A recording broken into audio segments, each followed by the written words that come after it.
Hello, everyone. Good afternoon. Thank you for joining us.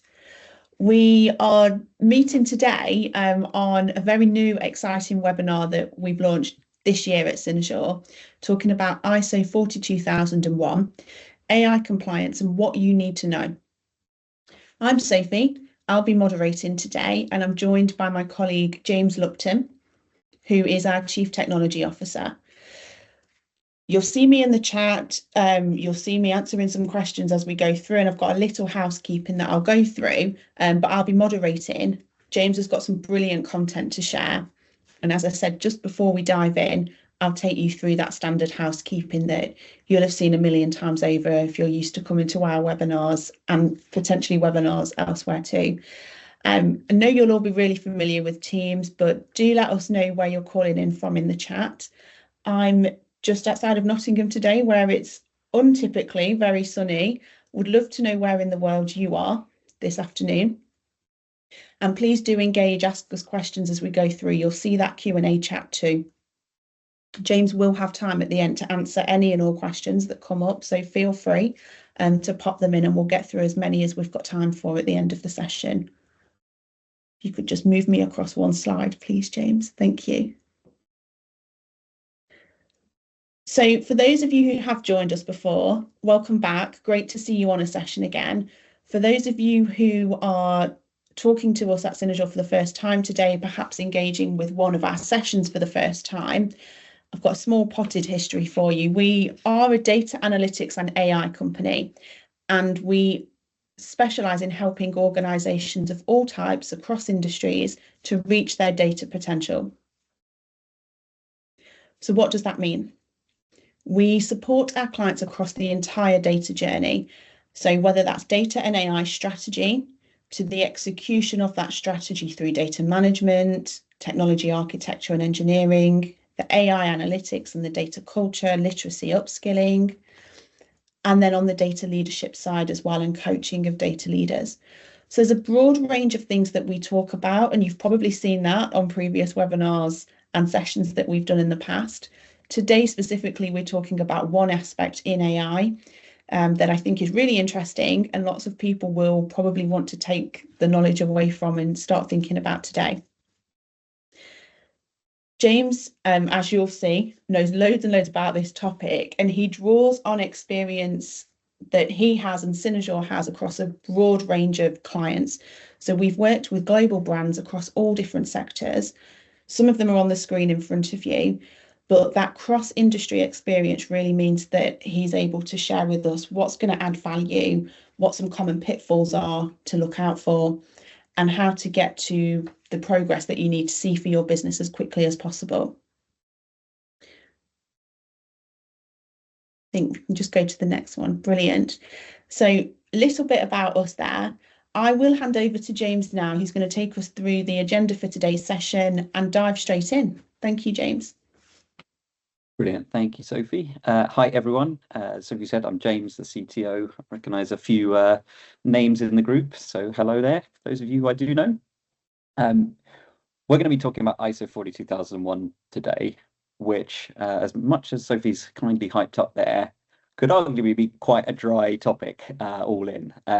But one, I think that if you are setting out on the journey of AI and thinking about governance is something definitely worth knowing about, because I think there's a lot of really useful stuff in here. I've had experience implementing ISO 27001 before, which is the Information Security Management Standard. And I'm going to explain what all of these words mean as we go through here. Put that in place probably about 4 years ago. I've been through an upgrade in the standard. I've done my recertifications for multiple years. So I've got a lot of first-hand experience putting one of these sort of systems in place. And I guess what this session, I hope, is the presentation I wish someone had given me at the start of that journey, trying to explain what is this thing exactly that you're going to be putting in place and what are the key bits that are really helpful to understand before you set out on that journey. Hopefully I'm aiming to do sort of maybe 15-20 minutes on this content wise, and then we'll leave some time for questions in there. But we're going to explore, as you can see on screen, why do we need one of these things? What is the International Organization for Standards. What do they do? Look at the specific standard itself, ISO 42001. Dig into the actual contents then. So if you went down this journey, if you buy the standard from ISO, how is it made up? What does it contain? And then look at a bit about how do you actually get started. So some practical steps, why you might want to adopt this, and quickly a bit on how we can help. So we're obviously here to talk about ISO 42001 2023. So 42001 there is just the number it's designated. It doesn't specifically mean anything, to the best of my knowledge at least. And 2023 is just the year it was created. So this came out December 2023 is when the standard was first launched. So little over a year now. And certainly most people I've spoken to when I've said, have you heard of this? The answer is no. In fact, I'm hard pushed to think of one person I've asked that has said, yes, they were familiar with this standard. Hopefully by the end of this talk, though, you'll understand what it is, why you might care about it, and what all these different terms kind of mean. And I'll explain what a management system is and so on in the context of ISO as we go through this. So firstly, though, why do we even need an AI management system? Well, I'm sure probably this is the case for all of your organizations, but there is obviously a huge drive for AI right now, more than at any point in history. And not only are people rushing in to do and deliver AI, it's becoming far more pervasive across everything that we do. So even if we don't have an active strategy to pursue AI in our organizations, we're finding it pop up in Microsoft, in Copilot, for example. We're finding it probably been turned on in tons of the applications that you use as part of your day-to-day, Salesforces and HubSpots and Xero and so on. They're now all offering AI features and doing things with AI on your systems and on your data. As a lot of people are going on then this journey of AI and figuring out what they need to do, one of the first questions that normally comes up and one of the first problem statements that people are trying to tackle is typically the governance question. How do I do all this stuff in a safe, well-managed way? And that's really where the 42001 standard can help lay out a course and help us figure out what we need. To date, there has been no common standard, market standard out there that you can adopt. So that's what's been part of the drive for ISO to launch this standard.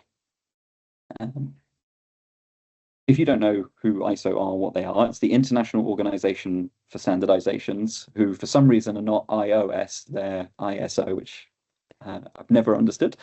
But they have loads and loads of standards. Many of your organizations, I'm sure, will have adopted a range of these. Now, they have everything from the kind of management systems that we're talking about. So really common one, ISO 27001, which is all about information security and cybersecurity. Another really common one you might have in your organizations is 9001, which is a quality management system. But they're also doing things like setting the standard for paper sizes and so on. Fundamentally, this is a set of independent, non-governmental standard organizations across multiple nations that have come together to set standards for technology and industry, ultimately with the goal of driving up quality, driving up safety, efficiency. They want to reduce barriers to trade between organizations, drive innovation.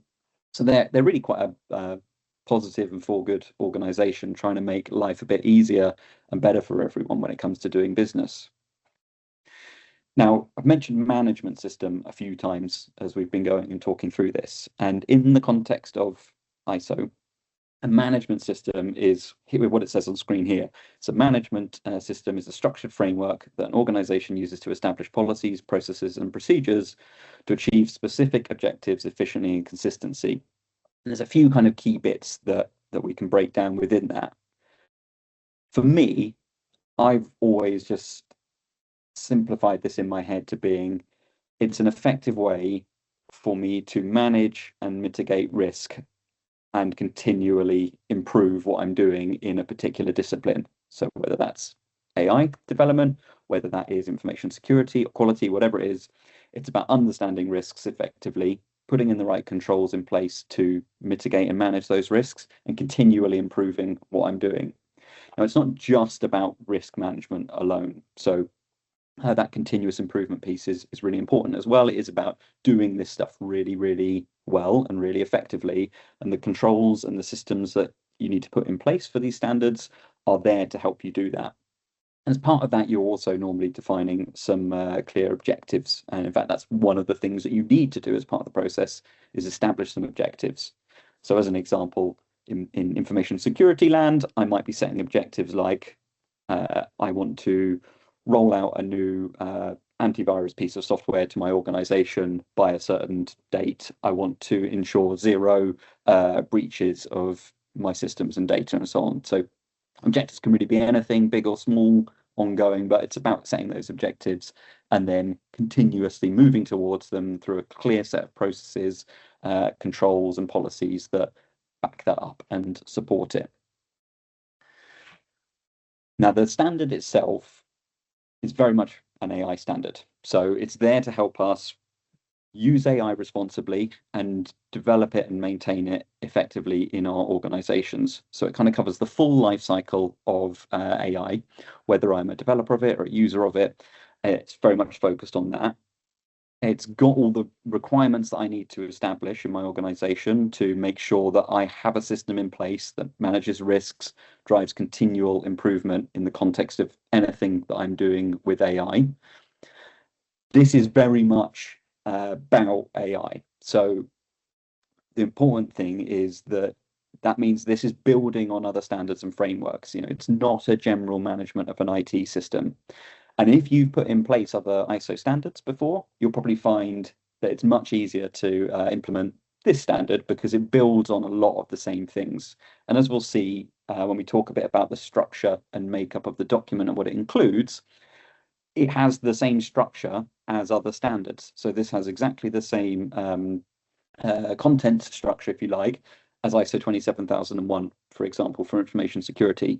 So there's a lot of overlap, and if you've got the discipline, it's really helpful and it builds on that. But this isn't going to do everything related to managing an effective IT landscape. It's very much focused on the unique bits that come with AI.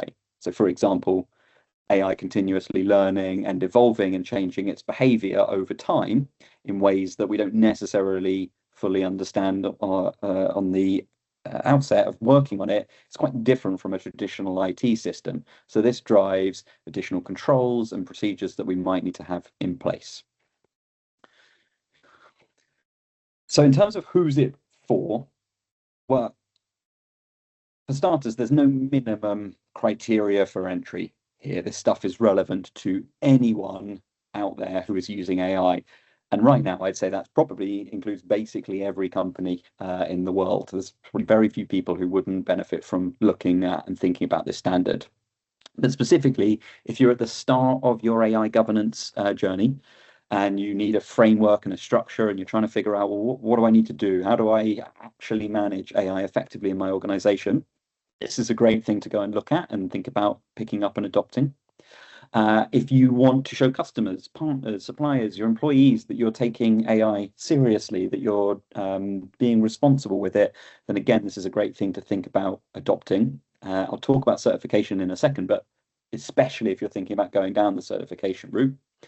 If you are in a highly regulated industry, and we know obviously we've got AI regulations coming in already, but we're also got industry specific rules and regulations coming that will drive some requirements and so on around this as well. So it's a good way to get ready for that. And of course, if you genuinely have risks in your organization that you don't feel like you've got a full control of, then this is great as well. Now, that note on the right, you don't need to get certified to adopt the approach. With any of these ISO standards, you can go to a certification partner.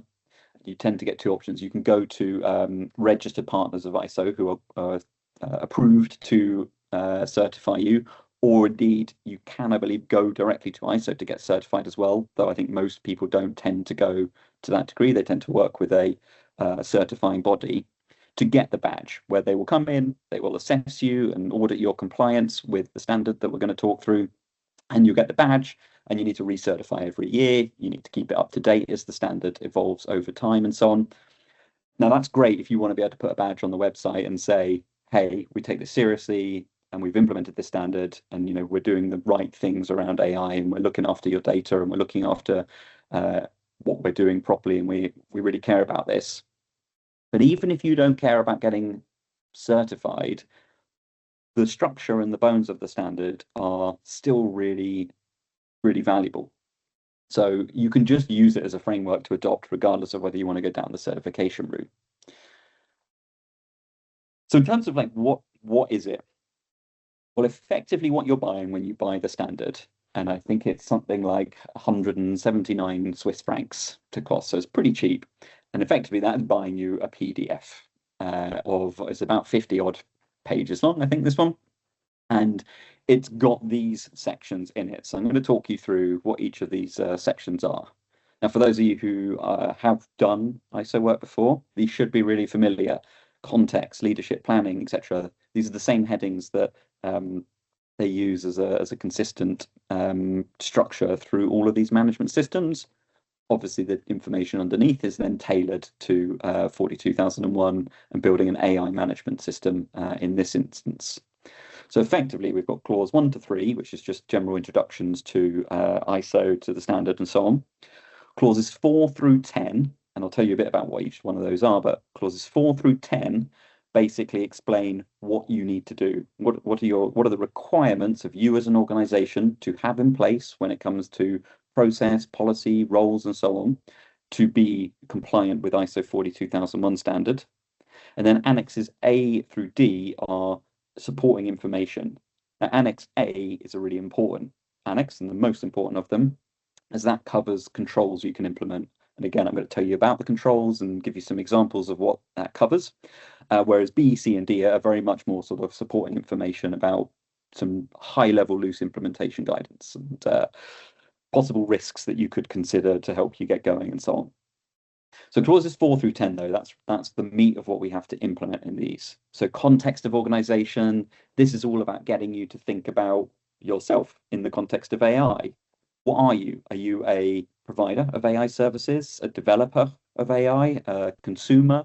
What's your context in terms of AI? And then it gets you to look at both internal and external issues that will help frame what is it that you need to worry about? What is it that you need to concern yourself with? So external issues might be things like legal and regulatory requirements or decisions from regulators, cultural traditions, societal norms, and so on. How do people feel about AI in your products and services, for example? What does the competitive landscape look like? And internal issues might be things like contractual obligations that you've got, your own governance and processes and controls. Leadership then is all about establishing a clear commitment from your leadership team on building a responsible approach to AI and implementing an AI management system. So for example, at Cynozure, I bring together our exec team to be our ISO management committee to make sure that we have proper eyes on what the priorities are, that we're driving forward our continual improvement in that space, that we are assessing risks on a regular basis together and making kind of key decisions around it. Here, leadership is often about setting the culture in the context of the organization and how you're going to approach AI. So that section is all about how you engage leadership and make sure you've got that commitment. Planning is quite a big meaty one for this. And this is very similar to what you have to do in the other standards out there. This is very much about understanding risks. So distinguishing what are acceptable and non-acceptable risks, performing a risk assessment and doing risk treatments and assessing AI risk impacts, doing all of the planning for that in the context of AI. And you might have different risks if you've got a build versus buy approach or both. So you're going to have to consider all elements, which is why that context piece that you do earlier is important, because it helps you think about what does AI mean to us. Well, when I get to planning and I start thinking about how am I going to assess risks, I can do that in the context of my organization. Support then is all about what you need to put in place in order to deliver that whole process and all the policies and all the processes and structures and procedures that you are establishing. So what resources do you need? Looking at the competency of the people in the organization. Where are we? Do we have the right training in place? What are the actions we need to take? and getting clear kind of comms programs in place to support all of that. Operation then, clause 8, all about the actual planning and implementation of the controls. So this is the doing section. This is about saying, yep, I am going to implement all of these controls, all of these procedures in line with what I've assessed in the standard. Clause 9, performance evaluation, then is measuring the performance of your system. So like any good process, I should understand how well it's performing. So I need to look at, what do I want to measure? How am I going to go about measuring it? When am I going to measure it? And what am I going to do with the results? And this includes things like establishing a regular audit program. So normally I would say, certainly my personal experience is, get an outside auditor in to do this. It's really hard work to do it yourself. And depending on the size of your organization as well, it can end up a bit like marking your own homework if you're not careful. So, for example, I have a quarterly auditor that comes in, and over the course of 4 sessions in the year, we audit our entire ISO 27001 standard, and we look at if we've got any non-conformances, opportunities for improvement, that we are evidencing compliance with the standards, which then feeds into my annual renewal of the certification. Again, depending on if you are going for certification or not, you can tailor how much of this you're doing to your specific needs. And then lastly, this sort of improvement piece is about establishing that ongoing continual improvement, tracking those non-conformances and problems, making sure that you close them down, improving and closing down gaps that maybe existed that allowed those non-conformances to happen with the standard. So that could be anything from we've said a review step will happen as part of any AI delivery, and a project's gone ahead and it didn't complete that review step. That'd be a non-conformance. So we'd need to track it. We'd need to address the cause of that non-conformance, and we'd need to try and make sure that it didn't happen again by potentially changing something, maybe doing some training of people, whatever it is. So this is how the document, the standard itself, is constructed. And it lays out in those clauses 4 to 10 what you need to do. That then takes us over to the controls. So a control is a specific measure that you can do to address a risk. Now there's 38 controls in total in this standard. You don't need to adopt all of them, and you can come up with your own controls if they're not a complete set that are entirely relevant or covering everything that you need here. So I picked out a few sort of examples from across some of the sections, and in the next page I'll tell you about the different control areas. But we've got things like very simple, straightforward stuff. We will establish a policy for the development and use of AI systems. We will document requirements for new AI systems or material enhancements to existing systems and so on. Data is a whole section of controls, so we'll make sure that we document the provenance of data that is going in. Lots of documenting, lots of writing down. These can be very time-consuming processes to put in place all of this stuff, but it does give you a very robust system.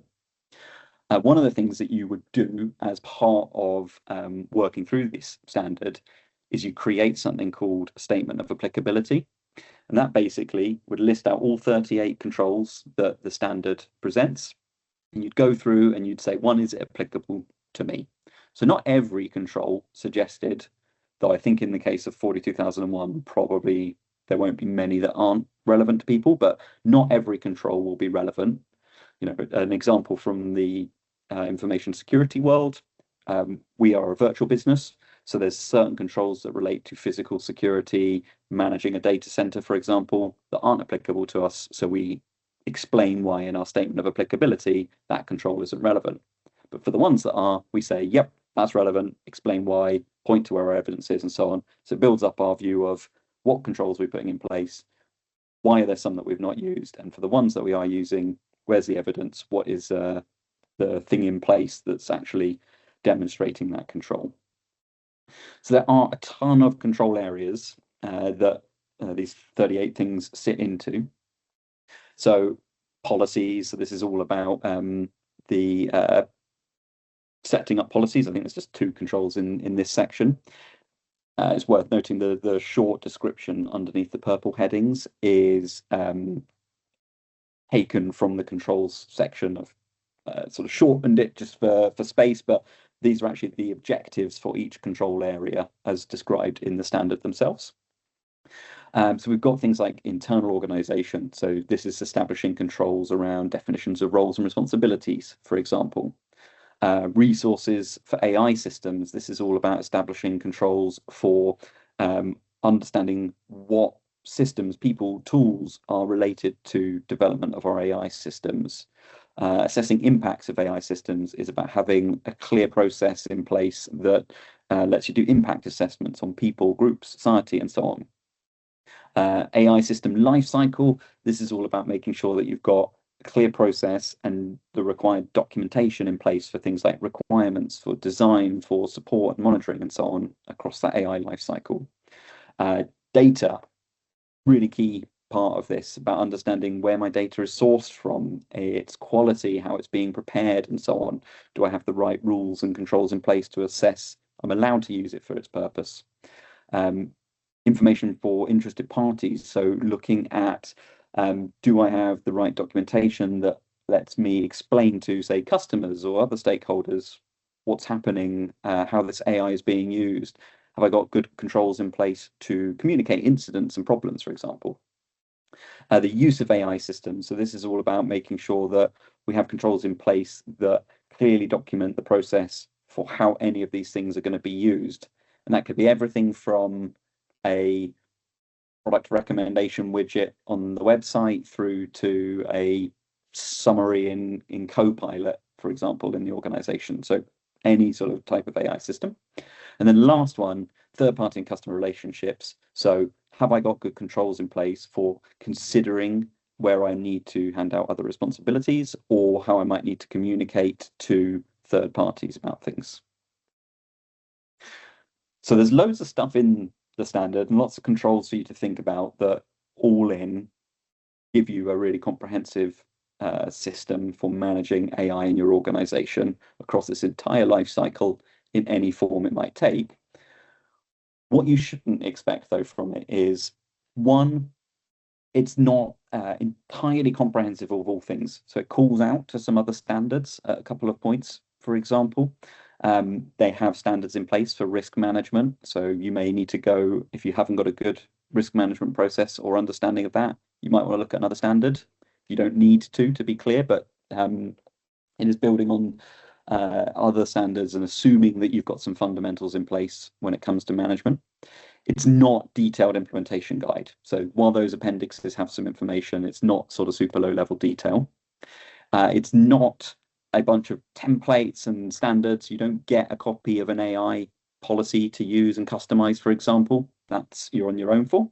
And it's not tailored and customized, obviously, to you. It is a standard that you need to customize and adopt, considering your risk profile, considering the tools you're using, and so on.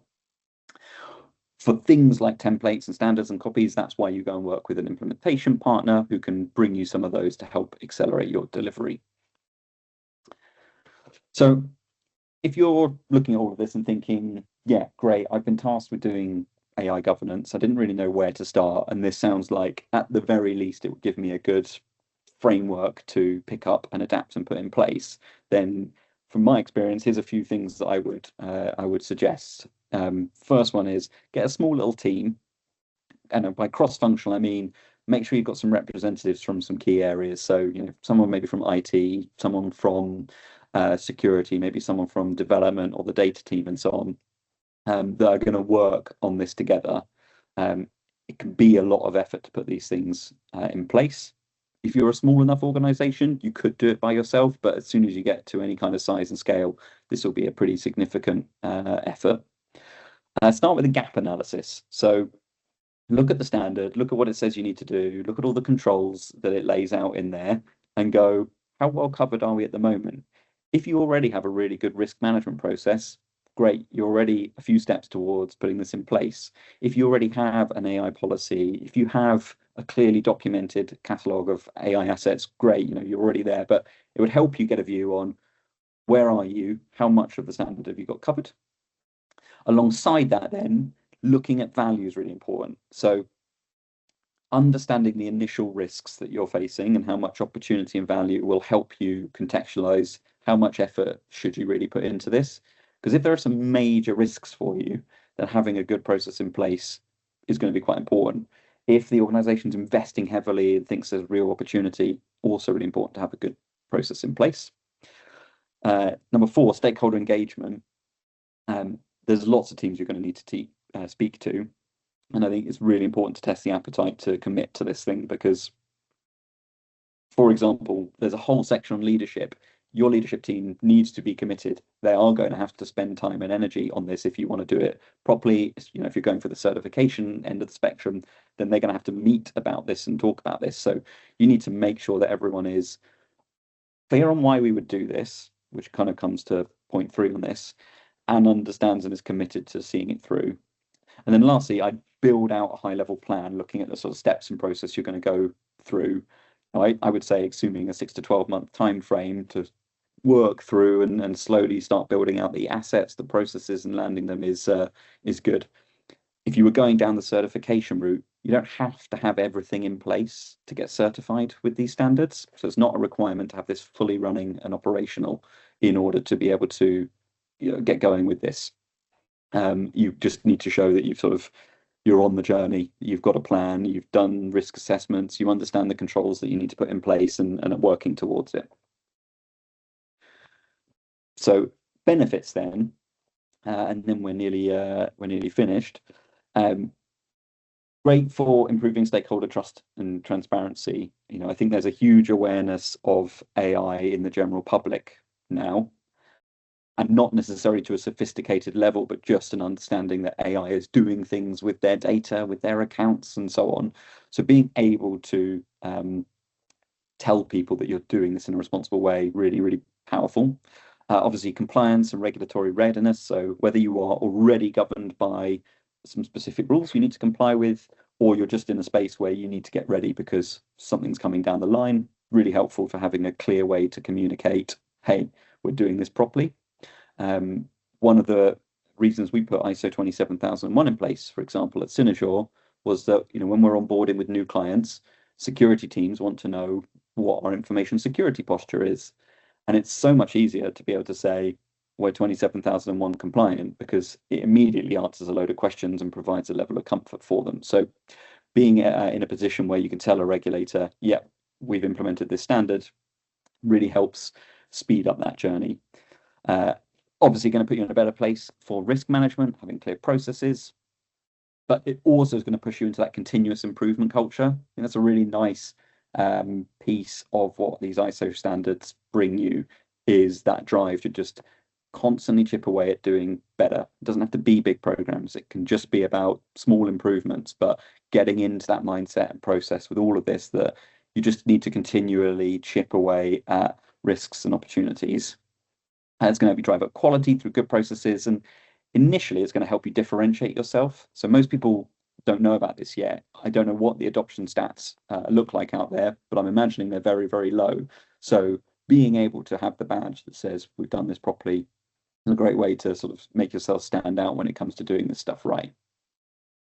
So the last thing I'll say is, how can we help you? If you're thinking that this is useful, something you want to explore further, then firstly, I'm always up for a chat about this stuff. So, if you'd like to book some time with Sophie and myself just to discuss this a little bit more specifically in context of your organization, reach out to Sophie. And I think there's some details at the end if you don't have her contact information.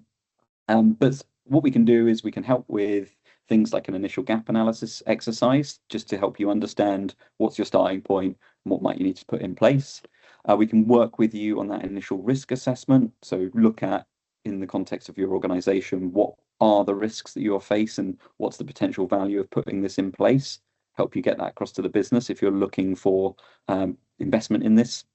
And lastly, we can help you work through this whole implementation. To be clear, we're not a certifier, but what we can do is help you put in place all the things you would need to be able to engage a certification body to get approved for this standard. With that, I will throw it out to questions from everybody. Well, we had one, James, that I thought was really interesting. And I know that you've implemented ISO, is it 27001 that you've Yeah, gone through? What would be your number one tip for getting going? yeah, Hard question. yeah. Don't do it by yourself. It's, I largely did it by myself, and that was less fun, and it was really difficult. So, what I wish, I guess, I'd known at the start is I wish I'd had a better understanding of what I was doing. So it wasn't until I'd sort of worked through it that I could look back and really understand what I was putting in place. So taking the time to actually get in and read the standard, to attend some webinars and do some research on what exactly is it, what does it look like? Because I think there was a few moments that just clicked with me through implementing that standard that helped me. It just made it easier to do everything because I understand why I was doing things rather than just doing them because I was told you need to have filled out this statement of applicability as part of the standard. It was like, it took me a while to really understand what a statement of applicability was and why I was doing it, for example. So I think taking some time to do a bit of research first and really get to grips with what this is will help you plan better and execute much better. Brilliant. And I wondered, you mentioned earlier that it would be really useful to bring like a cross-sectional team in. Like, do you have any recommendations on who should be in a team for something like this? What areas of the business would you pull them from? So definitely development. So if you're building AI systems, because they're going to be heavily involved in any process that is established, from all the controls around documenting requirements and designs and operating procedures and so on. Your sort of legal, compliance, risk teams and departments, that might be, one person, or that might be multiple separate teams, but someone who's going to bring that compliance process point of view, because they'll be well placed to help you establish some of that process and integrate this into existing risk management standards, for example. Like, you probably already have a corporate risk log. Well, put the risks in there. You don't need to have a separate one, for example. You're maybe doing audits already. Great. Can you somehow double up or use the learnings there? I think having someone that represents the key impacted stakeholder groups could be helpful as well. So whether that's on the user side of things, supplier side of things, and so on, but someone who can be the voice of those groups is helpful as well. And then I'd look at third party support. So it's definitely helpful to have someone who's been through this and can guide you. That made the world of difference for me when getting an implementation partner to support me. Amazing. Thank you. I think that is where we're at on questions, just checking the chat at the moment. Obviously, I've popped my email in there, and I do think on the next, I think it was on the next slide anyway, or cynozure.com was on the next slide. But yeah, feel free to drop us a message if you want to ask us more questions, if you want to talk about the ways that we can help. I have noticed that there's a few people on this webinar from our AI meetup. And if anybody's really interested in this topic and or connecting with other people who are looking after AI more generally, more for their organizations, I'm very happy to bring you into that group as well. It's a virtual get together of people looking after AI, very informal, really friendly bunch. And I'm not saying that because some of them are on the call, but really, really friendly bunch sharing insight and expertise, which is another way that you could start to learn perhaps a bit more about this Yeah. if you want to. Just before I wrap up, James, are you open to one more question? I was saying, I can see I've Tim just seen has a popped a really question good in. one, which I know Yeah. it can divide opinions, but who should lead on it? Is it the data leader, or is it risk and compliance, or is it somebody else? Yeah, that is a great question, because my gut is it's not the data leader.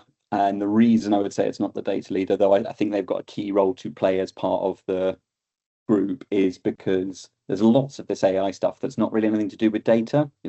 Microsoft Copilot, as an example, it's a feature of the IT application landscape.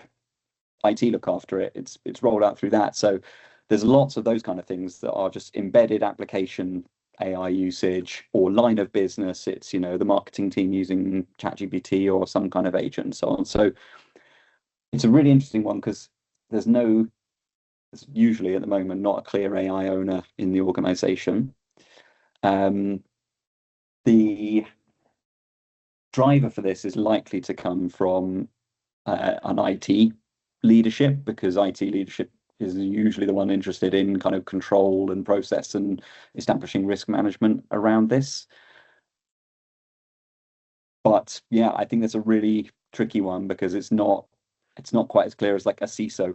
A chief information security officer should be the one leading that, and failing them not existing, it's probably the CIO who's responsible for it. It's probably a cross collaboration between data and IT here that need to be the drivers for this, like a CDO and CIO in combination together. Brilliant. Brilliant. Okay. Well, thank you. Excuse me. Thank you so much. It's not a risk and compliance leader, because it's not just about risk and compliance. It's also about continuous improvement and process and so on. So I think almost approaching it through risk and compliance, while it is a lot about risk and compliance, sends the wrong message about what the standard is trying to do, which is drive up quality and improvement as well around the whole life cycle. Amazing. Thank you. And thank you for the brilliant questions. Great to hear how you're thinking about it in your organisations. We've gone over time a little bit, so I will wrap up. Big thank you to James for sharing his insight onto this topic with us. We've had brilliant feedback in the chat, James, which you can look through later. And again, inbox is open, LinkedIn is open if you want to chat about this more. And hope to see some of you again in the near future. Thanks so much for joining us. Sorry, so I can see one more question from Maria just in the Q&A. If anyone needs to drop off, feel free to. But Maria, if you're still on, just to check before I answer that, she might have had to drop. Oh, Maria, yeah, perfect. You're still here. Good. So any tips how to manage the data risks associated with the AI usage?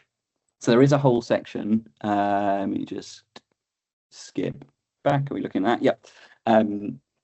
The data for AI systems set of controls, I think there's 6 or 7 in that section, is the bit most concerned with understanding data and the risks associated with data in the context of AI. And this is where lots of these standards kind of come together, because, for example, there'll probably be some information security risks associated with AI that may well have been discovered and documented as part of the ISO 27001 standard. We've certainly got some at Cynozure around, ChatGPT and Gen AI tools and usage and so on, tracked through our InfoSec lens. If you've got a data management, a risk management process in data, then some of that's going to be driven from that world. I think the controls in place, though, that you get as part of the data for AI systems section of this is a really good starting point, because they talk about, and I'll just bring up in the background the actual standard. Defining, documenting and implementing data management processes related to the development of AI systems. So that's getting you thinking about what controls and where are the risks then that fall off that when it comes to your data management processes. It's looking about the acquisition and selection of data used in AI system. So that control would have you thinking about, are you capturing suitable consent, for example, for the use of AI in the way that you are using AI in whatever system it is? Are you selecting and sourcing data from the right kind of places and so on? The third control in there is about quality of data for AI systems. So defining the data quality rules that must exist for that, and building out the processes supporting that, and so on off the back of it. Data provenance is the next one, which is about recording the provenance of data used in AI systems over the life cycle of all of them. And then the last one's about data preparation. So defining your and documenting your criteria for selecting data preparation, the preparation methods used, and so on. So I think there's quite a lot there that it will help drive out. And again, those controls are high level. So this is where the standard doesn't go into lots of low level detail on these things. It's why it's quite helpful to have someone working with you to think, what does that actually mean in practice? How do I make sure I've got a good control in place to meet those criteria in terms of the actual implementation? But yeah, data features quite a bit in here. I think you also have to ask yourself, what are you doing generally? Are you thinking about risks about data through any other forum currently, and how those two kind of going to play nicely together and interconnect?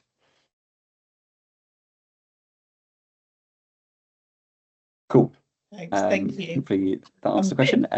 I'm hesitant to say, like, Yeah. let's wrap up. I think that's it. Going once, going twice on questions. I've double checked both areas. You are very welcome, Maria. Thank you for the question. As I said, super open to any further questions if you wanted to ask one-to-one. I've dropped my email in the chat. Would love to hear from you. And James and I are both on LinkedIn if you wanted to find us on there and connect with us. Great to have you with us today, and hope that we see you on a future webinar.